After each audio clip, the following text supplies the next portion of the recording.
Pakistan cricket board के chairman Mohsin Naqvi ने पाकिस्तान के चंद प्लेयर्स के ऊपर बिजलियां गिरा दी हैं। अब कौन से प्लेयर्स को सेंट्रल कॉन्ट्रैक्ट मिलेगा और कौन से प्लेयर्स बाहर होंगे, इसका जो लुबे लुबाब है, जो एक नक्शा है, वो सामने आ चुका है।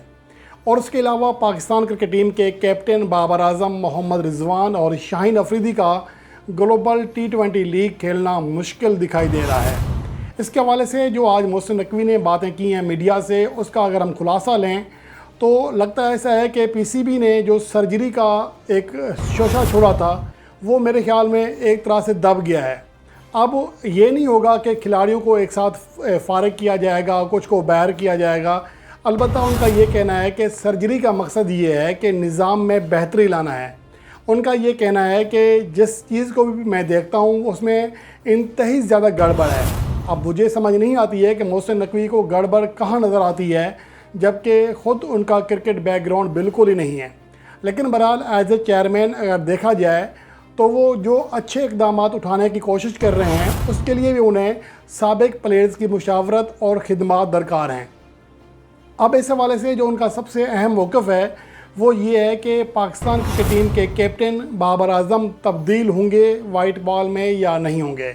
इसके हवाले से लगता है ऐसा है कि जिस तरह उनके बयानात हैं या जिस तरह उनका लब व लहजा है तो ये मुश्किल दिखाई देता है और ICC चैम्पियन ट्रॉफी 2025 तक बाबर आजम ही कंटिन्यू करेंगे, क्योंकि जो हालात लग रहे हैं उसमें PCB ये फ़ैसला नहीं कर पा रहा है कि इसके हवाले से क्या फ़ैसला किया जाए। मेरे ख्याल में अगर बाबर आजम को कंटिन्यू किया जाता है एज ए कैप्टन तो ये बाबर आजम के लिए भी सही नहीं होगा और पाकिस्तान टीम के लिए भी सही नहीं होगा, जब ऑलरेडी इतनी ग्रुपिंग हो चुकी है।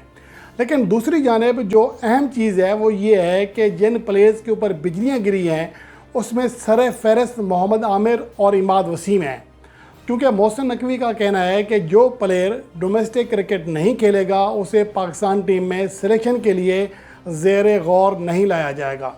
और ये बात खुली है कि पाकिस्तान के कई ऐसे प्लेयर्स जिनमें ख़ास तौर पर मोहम्मद आमिर हैं, इमाद वसीम हैं, ये डोमेस्टिक क्रिकेट खेलते ही नहीं हैं। उस्मान खान गो के डोमेस्टिक क्रिकेट खेले बगैर पाकिस्तान टीम में सेलेक्ट हुए हैं, लेकिन उनके लिए मौका ज़रूर है कि आइंदा सीज़न में वो किसी न किसी टीम की नुमाइंदगी करके डोमेस्टिक क्रिकेट में वापस आ जाएं, क्योंकि उनके लिए इतना बड़ा इशू नहीं है। लेकिन असल मसला है इमाद वसीम और मोहम्मद आमिर की ईगो का, जो डोमेस्टिक क्रिकेट नहीं खेलना चाहते और इसी तरह माजी करीब में भी होता रहा है कि वो डोमेस्टिक क्रिकेट खेले बगैर ही पाकिस्तान टीम की नुमाइंदगी करना चाहते रहे हैं। हत्ता कि इमाद वसीम को बारहा कहा गया था कि वो पाकिस्तान वनडे कप खेलें, पाकिस्तान में डोमेस्टिक क्रिकेट खेलें, ताकि जो टैलेंट है उनका, जो उनकी सलाहियत है, जो उनकी फ़िटनेस है, वो चेक हो सके।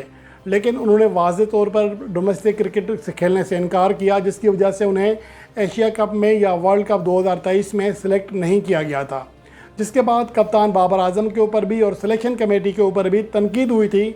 लेकिन T20 वर्ल्ड कप 2024 में इमाद वसीम की फ़िटनेस सबके सामने आ चुकी है।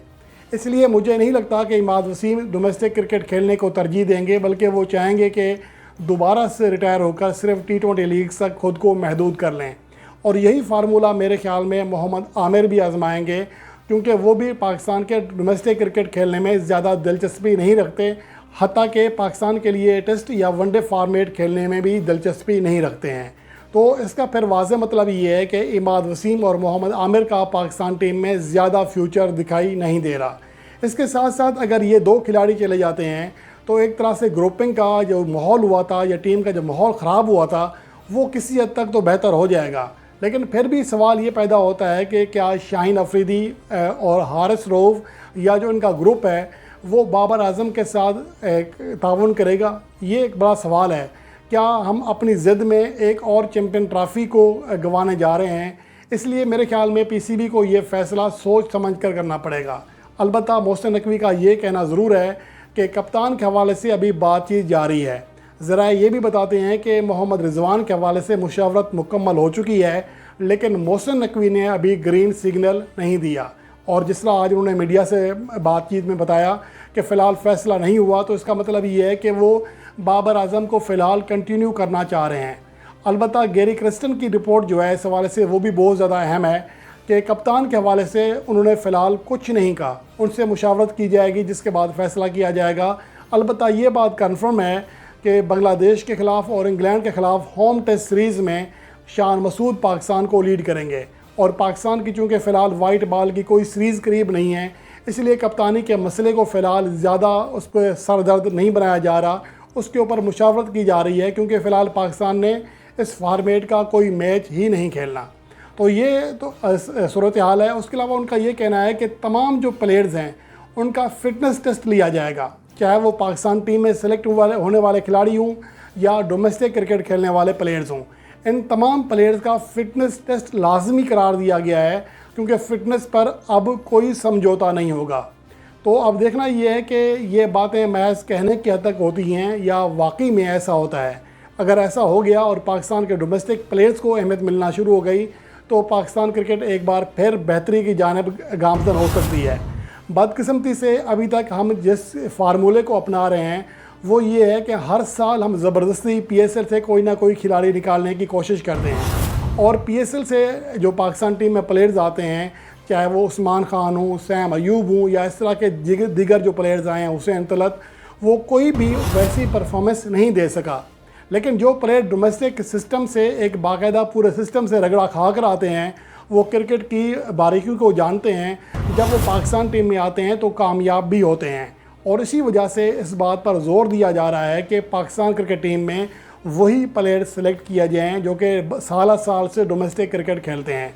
अगर पाकिस्तान के डोमेस्टिक क्रिकेट की बात करें तो बहुत सारे ऐसे प्लेयर्स हैं जो साल से परफॉर्मेंस दे रहे हैं, जिनमें सबसे जो बड़ा नाम है वो साहबजादा फरहान का है, जो कि एक नहीं आखिरी तीनों नेशनल T20 कप के टॉप स्कोरर हैं, रेड बॉल में कायद-ए-आज़म ट्रॉफी के टॉप स्कोरर हैं, पाकिस्तान वनडे कप में उनकी परफॉर्मेंस शानदार है, हर इवेंट में वो बड़ी परफॉर्मेंस दे रहे हैं। लेकिन इसके बावजूद उन्हें पाकिस्तान क्रिकेट टीम में महदूद मौके मिले, एक ओपनिंग बैट्समैन को 7वें नंबर पर खिलाया गया।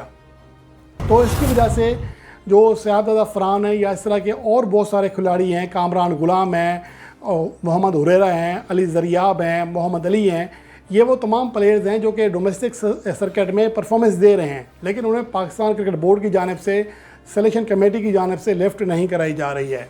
और ये भी इतलात हैं कि अगर इस सेंट्रल कॉन्ट्रैक्ट में अगर पाकिस्तान के टॉप परफॉर्मर्स जो कि डोमेस्टिक क्रिकेट में टॉप परफॉर्मर्स हैं, उनको अगर कॉन्ट्रैक्ट ना दिया गया, उन्हें अगर पाकिस्तान टीम में सिलेक्ट ना किया गया, तो 2 से 3 ऐसे खिलाड़ी हैं जिनके पास UAE से और अमेरिका से ऑफ़र्स हैं, जो पाकिस्तान क्रिकेट टीम को ख़त्म करके यहाँ से कूच कर जाएंगे, या फिर UAE या फिर USA। जिस तरह पाकिस्तान के और बहुत सारे प्लेयर्स ऑलरेडी वहाँ शिफ्ट हो चुके हैं, समी असलम हैं, मोहम्मद इरफान हैं, या इस तरह एक लंबी फहरिस्त है। इस तरह उस्मान खान भी पाकिस्तान क्रिकेट को खैर बात कहकर दुबई चले गए थे, जहाँ पर UAE की नुमाइंदगी कर रहे थे। उन्हें UAE की नुमाइंदगी करने के लिए सिर्फ 6 माह का वक्त बाकी रह गया था। वहाँ पर वो T10 league as a local player खेल चुके थे। अगर उन्हें पाकिस्तान टीम कॉल ना करती, पाकिस्तान क्रिकेट बोर्ड उन्हें ना बुलाता, तो शायद वो UAE के लिए खेलने के अहल होने वाले होते या फिर हो चुके होते। तो इस तरह बहुत सारे और प्लेयर्स भी हैं जो कि पाकिस्तान क्रिकेट से नाइंसाफ़ी मिलने की वजह से, इंसाफ ना मिलने की वजह से यहाँ से मायूस हो चुके हैं। और अब ये देखना है कि पाकिस्तान क्रिकेट बोर्ड इस हवाले से क्या फ़ैसला करता है। अगर पाकिस्तान के डोमेस्टिक प्लेयर्स को लाया गया तो पाकिस्तान की सूरत हाल बेहतर हो सकती है।